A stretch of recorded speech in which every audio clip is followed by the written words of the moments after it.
Scholars একাডেমির সকল শিক্ষার্থী সহ এই মুহূর্তে আপনারা যারা ভিডিওটি দেখছেন তাদের সকলকে আসসালামু আলাইকুম। আমরা গত 4টি ক্লাসে লিমিটের 4টি ক্লাস নিয়েছি। 4টি ক্লাসে লিমিটের শুরু থেকে সূত্রের প্রমাণ সহ বেশ কিছু অঙ্ক আমরা দেখেছি। আজকে আমরা এই 2টি অঙ্ক সমাধান করার চেষ্টা করব ইনশাআল্লাহ। তো শুরু করা যাক। প্রথমে আমরা 1 নাম্বার এই অঙ্কটা দিয়ে শুরু করি। আচ্ছা, তাহলে অঙ্কটা যদি লেখা হয় তাহলে 1 number limit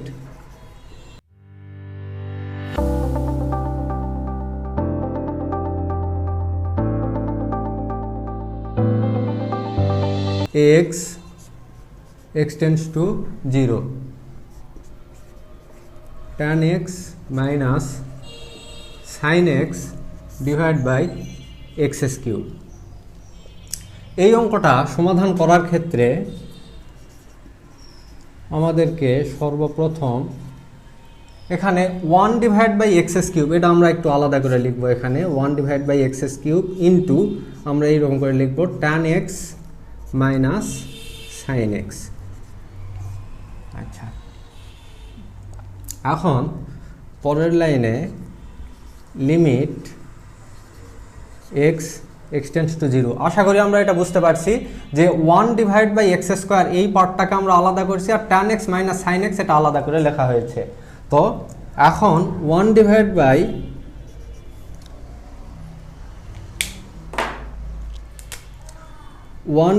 by x cube, এখান থেকে যদি tan x কমন নেওয়া হয়, tan x minus sine x থেকে যদি আমরা tan x কমন নেই তাইলে কি থাকে? তাহলে এখানে 1 minus sine x divide by tan x এইরকম হয়। দেখুন এখানে tan x দিয়ে যদি গুণ করা হয় তাহলে tan x দিয়ে 1কে গুণ করলে tan x হয়, আবার tan x দিয়ে যদি এটাকে গুণ করি tan x কেটে যাবে, সাইন x থাকে। ইনশাল্লাহ আমরা বুঝতে পারছি হয়তো। তারপরে limit x tends to 0 1 divide by x cube into tan x 1 minus sine x into, এটাকে আবার আমরা এইভাবে লিখতে পারি 1 ডিভাইড বাই tan x। এরকম করে আমরা এটা লিখতে পারি। সাইন এক্স, দুঃখিত, সাইন এক্স এখানে থাকলো into 1 divide by tan x, এটা একটু আলাদা করে লিখলাম। আচ্ছা, পরের লাইনে limit x tends to 0 tan x divide by x cube, অর্থাৎ এই tan x এখানে আমরা লবে 1-এর সাথে লবে এই ভগ্নাংশের 1-এর সাথে tan x কে গুণ করে আমরা এখানে tan x divide by x cube লিখলাম। তারপরে এখানে 1 মাইনাস সাইন এক্স ইন্টু, দেখুন 1 divide by tan x, 1 divide by tan x মানে কি ভাই? আমরা জানি 1 ডিভাইড বাই tan x মানে আমরা জানি cot x। তাহলে cot x সমান সমান আবার আমরা কি জানি? cos x ভাগ sin x। আচ্ছা, তাহলে আমরা এখানে এই 1 ডিভাইড বাই tan x এর পরিবর্তে cot x এর পরিবর্তে cos x by sin x আমরা সরাসরি এটা লিখতেছি cos x ভাগ sin x। আচ্ছা, এখন দেখুন এখানে sin x কেটে যায়, তাহলে limit x tends to 0 tan x divide by x cube, এখানে আমার থাকতেছে কত? 1 মাইনাস cos x। এখন আপনাদের বিগত ক্লাস যারা আপনারা করেছেন সেখানেও একবার বোঝানো হয়েছিল, আর একবার বলতেছি যে limit x tends to 0 function of x g of x, ধরেন দুইটা x এর ফাংশন গুণ আকারে আছে এবং x টেন্ডস টু 0 এইরকম আকার আছে, তাইলে সেই ক্ষেত্রে আমরা এই চলক x যেখানে যেখানে থাকবে আমরা লিমিটটাকে সেখানে সেখানে প্রয়োজনের স্বার্থে অঙ্কের স্বার্থে নিয়ে যেতে পারি। তাহলে সেই জন্য আমরা এখানে লিখি limit x tends to 0 function of x into limit x tends to 0 g of x। আচ্ছা, এখন ঠিক এই প্রসেস অনুযায়ী আমরা এটা এখানে এইভাবে লিখব যে লিমিট এক্স এক্সটেন্ডস টু 0। দেখুন ওইভাবে লেখার পূর্বে এখানে নিচে আমার আছে কত, এক্সএস কিউব। এটাকে আমি কি এইভাবে লিখতে পারি না, tan x divide by x into 1 minus cos x divide by x square, এইরকম লেখা যায়। তাহলে আমরা এটা একটু মিশে দিই। আমরা এই পাশে এই লাইনের পরে লিমিট এক্স এক্সটেন্ডস টু 0, এখানে কি ছিল, tan এক্স বাই এক্স। এখানে দেখুন দুইটা function, tan x by x একটা, 1 minus cos x by x square একটা।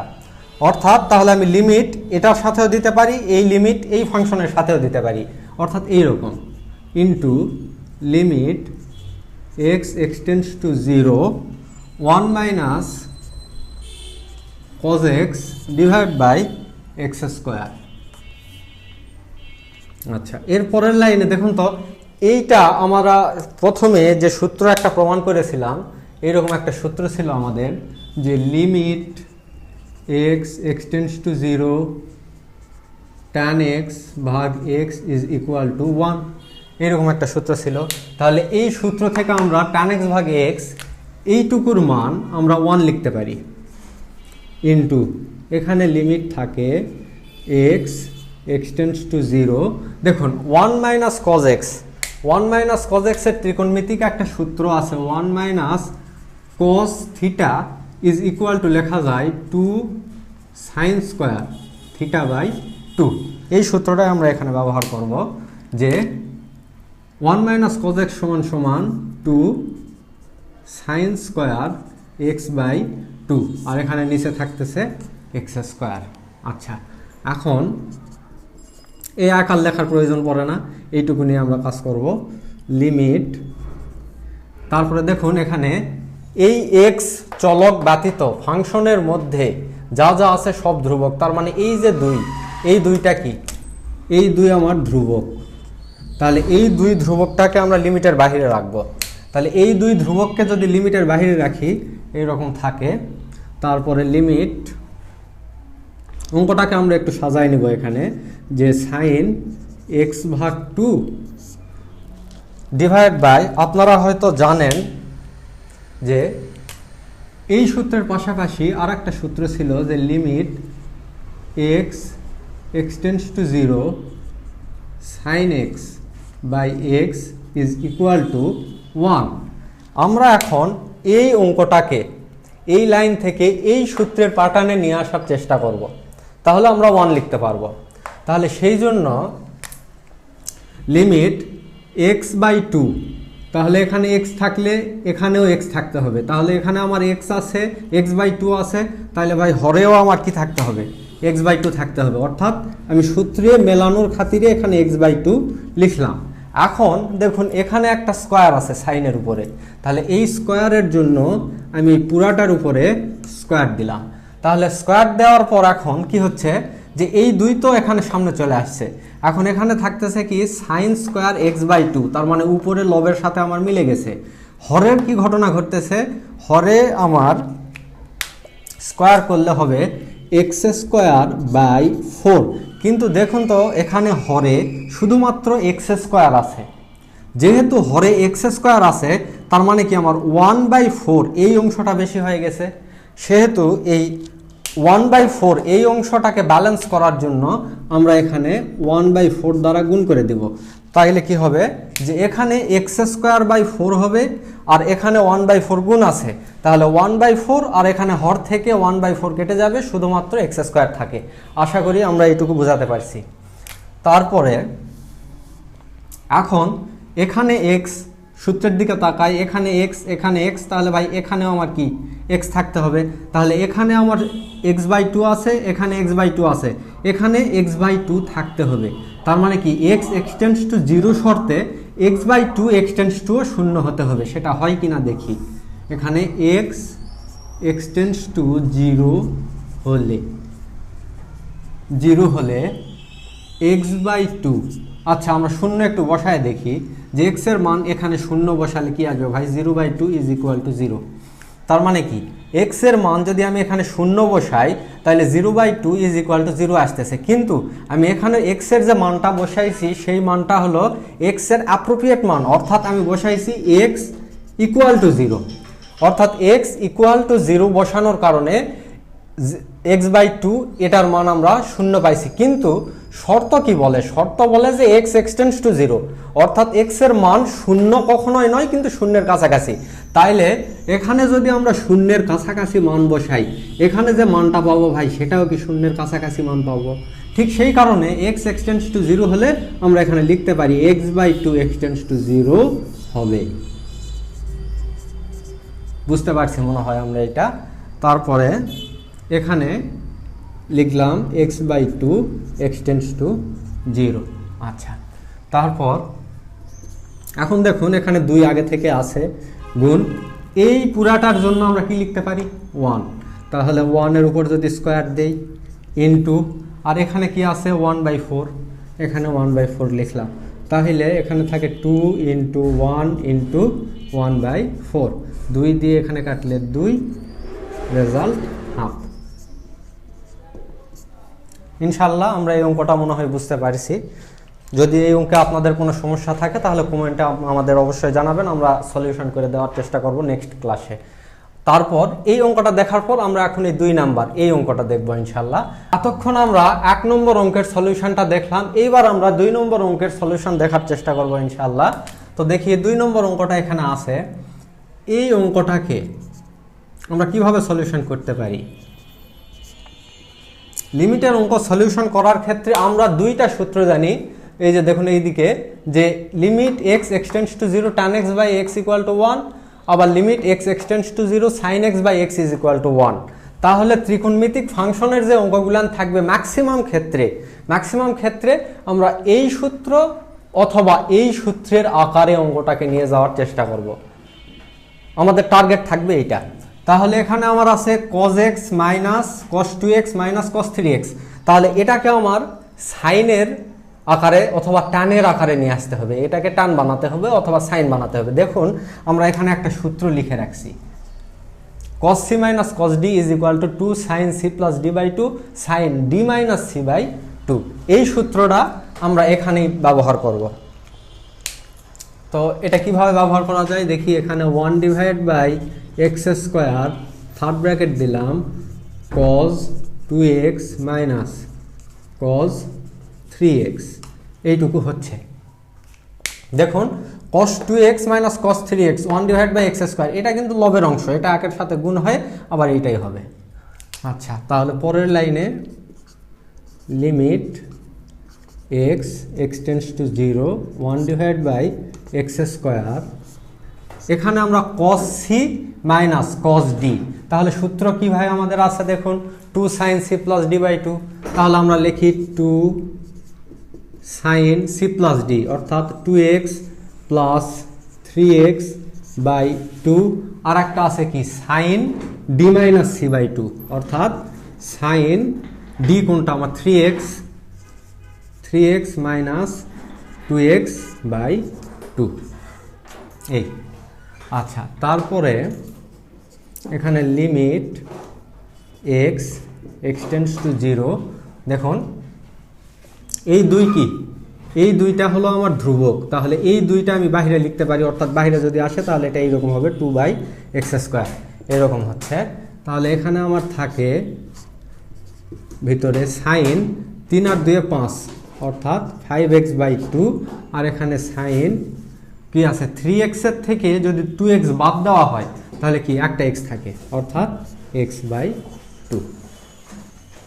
এখন এখানে আমরা দেখি 2/x², আমরা আগেই বলছি যে চলক ব্যতীত যা যা থাকবে এই অঙ্কের ভিতরে সেগুলা ধ্রুবক, তাহলে এই 2টা বাড়তি আছে, এই 2টা আমার ধ্রুবক, তাহলে এই 2 যদি ধ্রুবক হয় তাহলে এখানে আমরা এই 2কে লিমিটের বাইরে রাখবো, লিমিট x extends to 0। তাহলে দেখুন এখানে আছে 1/x², তার মানে অঙ্কটাকে যদি আমরা এইভাবে লিখি মনে হয় কোনো সমস্যা হওয়ার কথা না, sine 5x/2 sine x by two, আর এখানে নিচে আমাদের থাকতেছে কত, এক্স স্কোয়ার। তাহলে এই এক্স স্কোয়ারকে আমরা যদি এইভাবে লিখি, এক্স ইন্টু এক্স, এটা আমরা মূলত এই লাইনে কি করলাম, যে এখানে দুই ধ্রুবক লিমিটের বাহিরে রাখলাম, limit x extends to 0 sine 5x/2 sine x/2। এটা তো ভাই মূলত এই ভগ্নাংশের লবের অংশ, আর এক্স স্কোয়ার এই লবের কি, হর। তাহলে এক্স স্কোয়ারকে যদি আমি ভাঙি তাহলে এক্স ইন্টু এক্স হয়। তাহলে এক্স ইন্টু যদি এক্স হয় তাহলে আমি একটা সাইন 5x/2 সাথে একটা এক্স রাখবো, সাইন x/2 সাথে একটা এক্স রাখবো। কিভাবে, 2 থাকলো লিমিট এক্স এক্সটেন্ডস টু 0। আমরা এখানে একটু খেয়াল করি যে sine 5x/2 divide by x, অর্থাৎ সাইন 5x/2 সাথে একটা এক্স দিলাম, into limit x extends to 0 sine x/2 divide by x. আচ্ছা, এখন এই অঙ্কটাকে আমরা এই পাশে নিয়ে আসি। এখানে 2 আছে, পরের লাইনে 2, লিমিট দিলাম। লিমিট দেওয়ার পরে এখানে আমার দেখেন এই অঙ্ক, এইটুকু অংশকে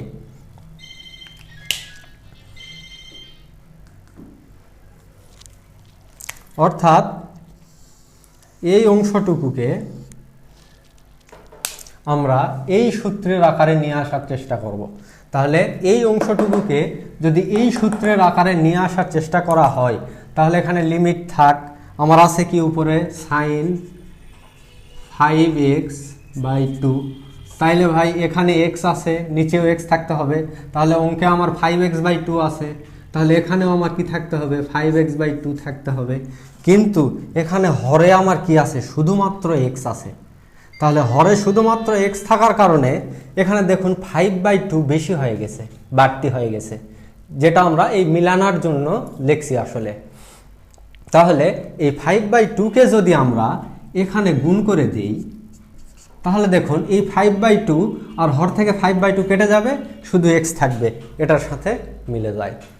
আচ্ছা, তাহলে এখন আমাদের এই জায়গাতে x, এই জায়গাতে x, এখানে আমার x থাকতে হবে। তাহলে এখানে যদি x এর পরিবর্তে 5x/2 যদি আনতে চাই তাহলে এইদিকে একটু দেখি যে x এক্সটেন্ডস টু 0 হলে পূর্বের নিয়মই এখানে আপনি 5x এর জায়গাতে 0 বসান, কি হয় দেখি, 0/2 ইজ ইকুয়াল টু 0 হবে। তাহলে x এর মান 0 বসালে 5x/2 মানও আমরা কি পাচ্ছি, 0 পাচ্ছি। কিন্তু x এক্সটেন্ডস টু বলা আছে, এই কারণে আমরা এখানে এইটা লিখব যে 5x/2 এক্সটেন্ডস টু 0 হবে। আচ্ছা, এখানে তাহলে আমরা লিখব 5x/2 এক্সটেন্ডস টু 0। তাহলে আমরা এখানে 2 limit x 5x/2 extends to 0 এটাকে আমরা এই সূত্রের আকারে নিয়ে আসলাম, আর এখানে 5/2 গুণ আকারে আছে থাকলো। এখন এখানে আমরা লিখি লিমিট এইটুকু অংশের জন্য। এতক্ষণ আমরা এই অংশটার জন্য এতটুকু কাজ করছি, এখন আমরা এই অংশটা নিয়ে কাজ করব। এই অংশটাকে আমরা এই সূত্রের আকারে নিয়ে আসার চেষ্টা করব। এখন দেখা যাক লিমিট এখানে কি আছে, সাইন x/2 ডিভাইড বাই, তাহলে আমার এখানে x আছে, তার মানে এখানেও আমার x/2 বসাতে হবে। তাহলে x/2 এখানে সূত্রে মিলানোর জন্য আমি বসালাম, কিন্তু আমার অঙ্কে এখানে কি ছিল, শুধুমাত্র একটা x ছিল। তাহলে এই শুধুমাত্র একটা x ছিল, কিন্তু এখানে হাফ বেশি হয়ে গেছে, দেখেন এখানে আসছে x/2, তাইলে এখানে আমরা হাফ আবার গুণ করে দিব। তাহলে এই হাফ আর এই হাফ যখন কেটে যাবে এই x এর সাথে এখানে মিলে যাবে। আবার x এক্সটেন্ডস টু 0 হলে x/2 কি হবে, x/2 মানে 0/2 ইকুয়াল টু 0। তাহলে আমরা এটা লিখতে পারি না যে x/2 এক্সটেন্ডস টু 0 হবে। তাহলে এখানে আমরা লিখব x/2 এক্সটেন্ডস টু 0। আচ্ছা, এতদূর পর্যন্ত আমরা মোটামুটি বুঝতে পারছি ইনশাআল্লাহ। তো এর পরের লাইনে 2 ইন্টু এইটুকুর পরিবর্তে আমরা এখানে 1 লিখতে পারি, ইন্টু এখানে কি আছে 5/2 আছে, আবার এই যে এইটুকু আছে এইটুকুর পরিবর্তে আমরা আবার একটা 1 লিখতে পারি, আর গুণ তার সাথে কত আছে, হাফ আছে। আচ্ছা, এখন এইটা যদি হিসাব করা হয় তাহলে ভাই 2 কেটে যায়, তাহলে উপরে থাকে 5 আর নিচে কি থাকতেছে একটা 2, 5/2 অ্যান্সার। ইনশাআল্লাহ আমরা যে 1 নাম্বার এবং 2 নাম্বার দুইটা অঙ্ক দেখলাম, এই দুইটা অঙ্ক দেখার মাধ্যমে আমরা লিমিটের মোটামুটি 30% অঙ্ক আমরা এই 2 পদ্ধতিতেই করতে পারবো ইনশাআল্লাহ। তো আজকের ক্লাসটি এই পর্যন্তই। আসসালামু আলাইকুম।